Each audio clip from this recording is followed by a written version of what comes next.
Hello, in front of me I've got Xiaomi Redmi A1 Plus. In this video I'll show you how to enter File Manager.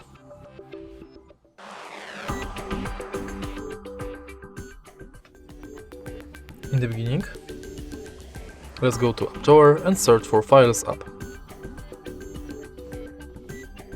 As you can see, this phone does have two applications for Files Manager. One is provided by Redmi and the second one is provided by Google. Firstly, let's go to File Manager provided by Redmi. And thanks to this app you've got access to your images, videos, documents, music, apps, downloads and Bluetooth, archives and more. Also you can go to internal storage. Then you can perform deep clean of the trash file. If you go to File Manager provided by Google, you've got access to the same functions.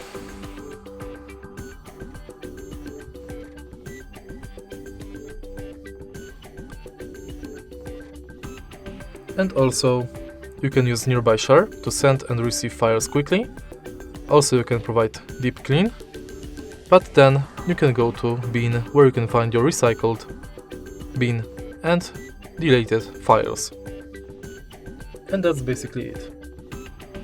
If you find this video helpful, please leave like, comment and subscribe.